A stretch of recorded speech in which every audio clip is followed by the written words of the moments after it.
फक्त या दिवसाला एक उपवासात व्रत पालन करण्याची खूप जास्त परंपरा आहे। ते म्हणजे एक गोपाल उपोषण, दुसरं निग्रस्त उपोषण आणि तिसरं आर्य उपोषण। पहिल्या क्रमांकाचा आहे आर्य उपोषण, दुसऱ्या क्रमांकाचा आहे निग्रस्त उपोषण आणि तिसऱ्या क्रमांकाचा आहे गोपाल उपोषण। हे समजून घेतलं पाहिजे दायकांना।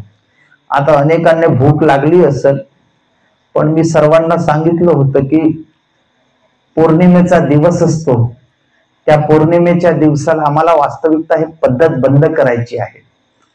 कारण या उपवासाच्या दिवसाला दायक दायिका उत्तम संकल्प करून येत असतात आणि कधी कधी आम्हीच त्यांचे संकल्प तोडण्यामध्ये भागीदारी ठरतो। मग काही उपासिका बिचारे आपल्या तोंड वाडवाकड करूनच येतात, आम्हीच तांदूळ दान देतो ना भंतेजी, आम्हाला नाश्ता द्यासाठी मागं पुढे पाहतात म्हणतात। काही उपासिका तशाही म्हणतात। मग काही उपासिका आम्हीच भाजीपाला आणला ना आम्हालाच भंतेजी नाही म्हणतात। पण त्या उपासिकेला हेच नाही समजत, उपासिकेनो आजचा जो दिवस आहे या उपवासाचा, त्या उपवासाच्या दिवसाला आपण ते ग्रहण केलं नाही पाहिजे। आणि ग्रहण जर केलं नसेल, आता काही उपासक लईच डेंजर राहतात, आपल्यापेक्षा हुशार राहतात। जसं गोपाल उपोषक, काही लोकांना असं वाटते, काही उपासिका मगाशी आल्या माझ्याकडे, म्हणते जी आता शील देता का जी म्हणते।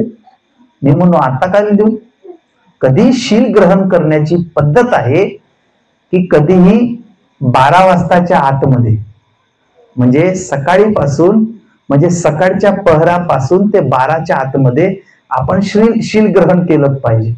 हे रात्री वगैरे शील ग्रहण करण्याची पद्धत माझ्या वाचण्यात आली नाही। पण आता तुम्ही म्हणता तर म्हणलं याचना केल्यावरच मग मनास लागते। आम्हाला म्हणलं मनास लागते की बाबा देऊन टाकावं ना भंतेजी। तसं तर 12 वाजताच्या नंतर एखादी खाची वस्तूही दान स्वीकारता येत नाही, एवढं हे आहे। नाही घेतलं ना ते ह्याच उपासिका म्हणतात, हा भंतेजी जास्त अहंकारी आहे, हा भंतेजी जास्त घेतच नाही, म्हणजे आम्ही औषध दिलं तर घेतच नाही। पण मी बुद्धाच्या कालखंडात सांगतो की 12च्या नंतर फक्त गिलानपच्च्या स्वीकारलं जाते, पाण्याच्या वस्तू घेतल्या जातात। आता गोपाल उपोषक फक्त 1-2 मिनिटात समजावून सांगतो। काही उपासिकेने म्हटलं भंतेजी शील देता का मगाशी, मी म्हणलं आता नाही देत बाबा, भंतेजी देतीनच, मग घ्या जो तुम्ही। हो म्हण। मग त्या उपासिका म्हणतात भंतेजी थोडासा नाश्ता गिस्ता करून घेऊ का जी म्हणते। मी म्हणलो करून घ्या ना। मी कायले म्हणून हो किंवा नाही, म्हणलो करून घ्या, म्हणलं कायले मन मारता जी, करून घ्या। आता गोपाल उपोषण करणारा व्यक्ती कसा करतो, कधी कधी उपासिकेला वाटते की मी आर्य उपोषणाचं पालन करतो, मग जेव्हा आम्ही अभ्यासतो तेव्हा लक्षात येते ह्या उपासिका आर्य उपोषण नाही पालन करत, या गोपालच उपोषण पालन करतात। जसं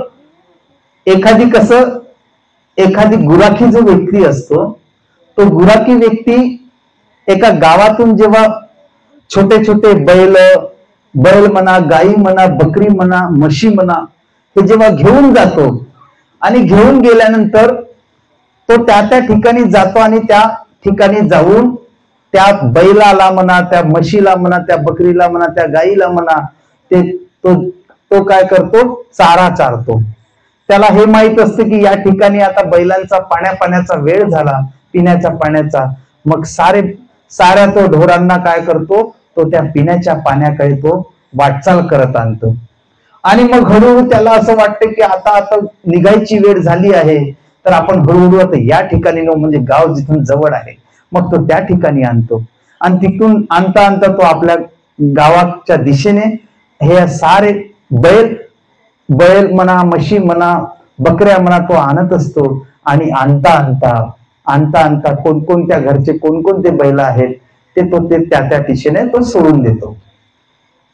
तर बुद्ध म्हणतात की जो व्यक्ती अशा पद्धतीने उपोषण व्रत पालन करतो अशा पद्धतीने उपोषण व्रत पालन करतो तो व्यक्ती गोपाल उपोषणाचं पालन करतो. आता कसं, आता तुम्ही गोपाल उपोषणच पालन करतात. जसं एखादी उपासिका आहे, आता एखादी उपासिका मस्त सांगतात, नाही बाबा माझ्या मस्त उपोषण आहेत, एवढे उपोषण आहेत, आणि उपोषण आता तुम्ही सर्वांनी उपोषण पालन केलं आहे आजचं, ठीक आहे, आणि तेवढं आणि जेवता जेवता नाही का त्याच्यात असते लोणचं.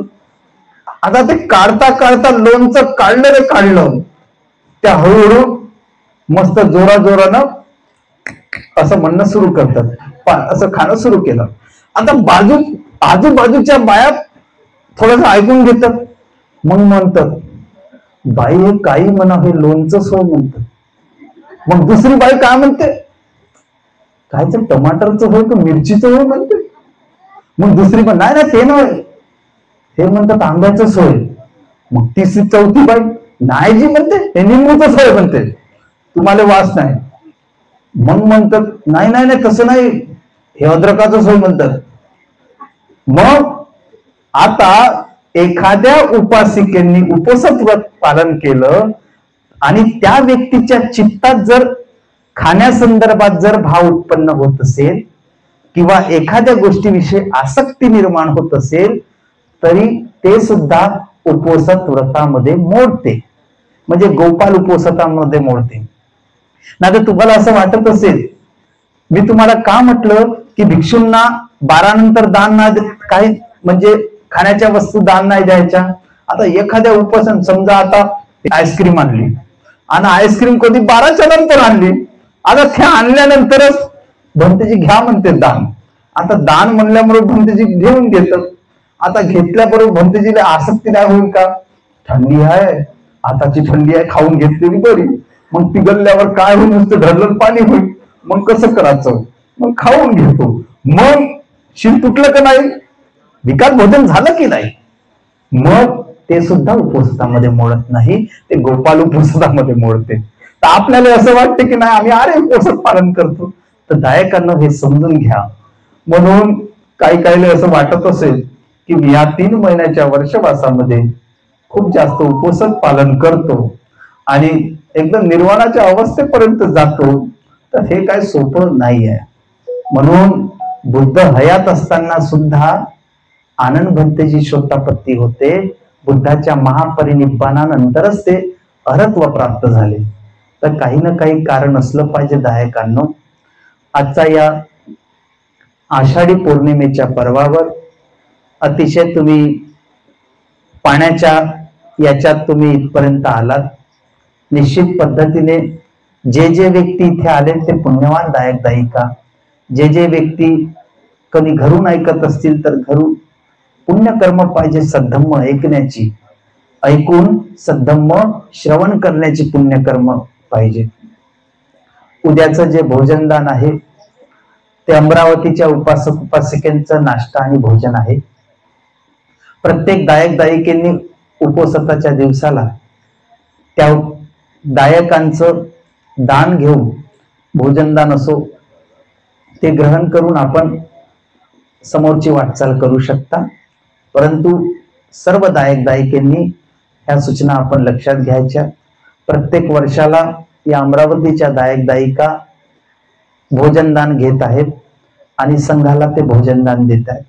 आता तुम्हाला 10-15 भंतेजी दिसतील, पण येणाऱ्या 2 दिवसानंतर माझ्याकडे खूप जास्त भिक्षू वाढतील. ऑलमोस्ट 30 ते 25 पेक्षा जास्त भंतेजी येत आहेत माझ्याकडे. तर मोठा संघ होईल, तर मग कमीत कमी तेव्हा तुम्हाला जास्त संघ पाहायला मिळेल. आता 10-15 आम्ही आहोत, तरी सुद्धा दायक दायिकेंना ही कुशल कर्माची संधी तुम्ही सर्वांनी ती करून घ्यायची आहे. आणि आपण सर्वांनी या आषाढी पौर्णिमेच्या पर्वावर सद्धम्म कथन करून, सद्धम्म ऐकून, मुळात हा विषय मला काय सांगायचा नव्हता, पण ते वर्षवास आलं म्हणून ते सांगत बसलो. विषय दुसरा सांगायचा होता, पण असो तुम्ही सर्वजण सद्धम्म ऐकण्यासाठी इथपर्यंत आलात, जमला आहात. आजच्या या दिवसाला जे जे दायिका उपसताचं पालन करतील, शील समाधी प्रज्ञेचा अभ्यास करतील, निश्चित ते शील समाधी प्रज्ञेच्या आधारावर त्यांच्या ह्या पुण्यकर्मामध्ये त्यांना खूप लाभदायी ठरोत. हे उपोसत, हे संकल्प, हे शील समाधी प्रज्ञेचा अभ्यास त्यांच्या अनेक जीवनामध्ये खूप लाभदायी ठरो, एवढीच मंगल कामना व्यक्त करतो. आणि आपल्या शब्दांना विराम देत असताना आपल्या भाईमंगल जीवनाची कामना करतो. सभीतियो विभजन्तु सब रोगो विनशतु माते भवन अंतरायु सुखी दीर्घायुको भव. अभिवादन शीलीश निचन बड्ढा पचारिनो चत्तारो धम्मा वर्धन्ति आयुवन्नो सुखं बलन्ति.